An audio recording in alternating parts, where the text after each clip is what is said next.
Peran KPPN Ketapang dalam pemberdayaan UMKM. Yang pertama, KPPN Ketapang sebagai fasilitator dari marketplace APBN yang dinamakan DigiPay telah melaksanakan implementasi DigiPay untuk wilayah kerja di Kabupaten Ketapang dan Kabupaten Kayong Utara. Saat ini KPPN Ketapang terus secara berkesinambungan merekrut berbagai vendor penyedia barang dan jasa yang sesuai dengan segmentasi kebutuhan satuan kerja lingkup mitra kerja di KPPN Ketapang. Di samping itu, selain vendor, kami juga mengimplementasikan dan memonitoring terkait dengan transaksi yang bersumber dari APBN untuk segmentasi bisnis para pelaku UMKM di wilayah kerja KPPN Ketapang.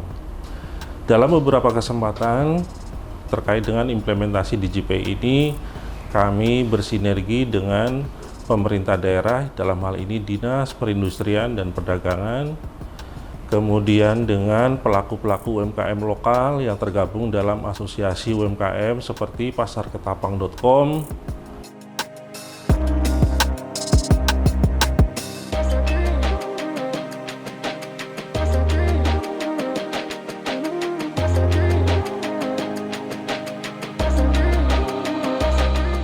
kemudian kami juga bersinergi dengan rekan-rekan Kemenq 1 Ketapang, yaitu Kantor Pelayanan Pajak Pratama Ketapang dan Kantor Pelayanan dan Pengawasan Bea Cukai Ketapang.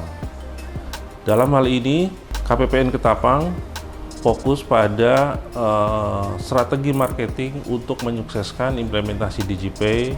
Dari KPP Pratama fokus pada bagaimana tata kelola bisnis, dan dari Bea Cukai Ketapang fokus pada pengembangan UMKM berorientasi ekspor.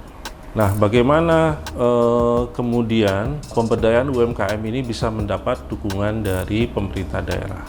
KPPN Ketapang bersama dengan Kemenq 1 Ketapang dalam berbagai event telah menginisiasi berbagai inisiatif strategis. Yang pertama, kami di Kemenq 1 Ketapang telah menginisiasi adanya pojok UMKM, ya.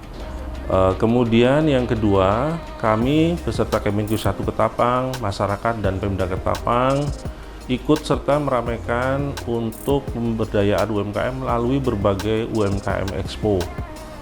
Yang ketiga, kami bersama-sama dengan Pemda juga difasilitasi dan didukung penuh dalam rangka kampanye, ya, dalam rangka kampanye kepada pelaku usaha, kepada organisasi perangkat daerah untuk menyukseskan bersama-sama terkait dengan implementasi marketplace APBN yang bernama DigiPay ini. Baik Sobat Korpu, saat ini saya telah bersama dengan Kepala KPPN Ketapang, Bapak Ismail. Kami akan berbincang mengenai area UMKM yang ada di KPPN Ketapang. Nah, ini bagaimana muncul ide ada area UMKM di KPPN Ketapang ini, bisa dijelaskan Pak kira-kira seperti apa? Baik, jadi ide terkait dengan area UMKM yang diinisiasi KPPN Ketapang ini, yang pertama, waktu kita mengalami pandemi COVID 2019 yang lalu, ya, dan salah satu strategi pemerintah dalam pemulihan ekonomi waktu itu adalah bagaimana setiap institusi pemerintah dituntut untuk membantu memberdayakan ekonomi kerakyatan, salah satunya adalah melalui pelaku UMKM. Nah, di KPPN Ketapang sendiri sesuai dengan arahan dari Kementerian Keuangan dan Dirjen Perbendaharaan, salah satu hal yang diinisiasi adalah bagaimana kita bisa berperan serta untuk mendukung pemberdayaan UMKM, yaitu melalui adanya UMKM Corner atau area UMKM ini. Nah, seperti kita lihat di sini, area UMKM ini, ya, yang pertama adalah produk-produk lokal dari Kabupaten Ketapang dan Kabupaten Kayong Utara, seperti bahan kerajinan, kemudian ada di sini ada kopi Liberica yang baru-baru ini mendapatkan penghargaan internasional. Nah, saat ini area UMKM ini juga selain sebagai strategi marketing KPPN Ketapang dalam memasarkan produk-produk UMKM, juga kami bisa memfasilitasi ya pengunjung-pengunjung yang berminat untuk membeli atau mendatangi dari UMKM tersebut. Ya. Baik, artinya KPPN Ketapang bukan hanya melayani satker-satker yang konsultasi ke sini gitu ya. Betul. Terkait APBN, tetapi juga melayani pelaku UMKM dan juga bahkan masyarakat ya yang ingin membeli produk-produk UMKM yang ada di Kabupaten Ketapang melalui KPPN Ketapang. Betul. Baik, terima kasih Pak Ismail atas diskusinya. Semoga UMKM di KPPN Ketapang bisa lebih maju lagi.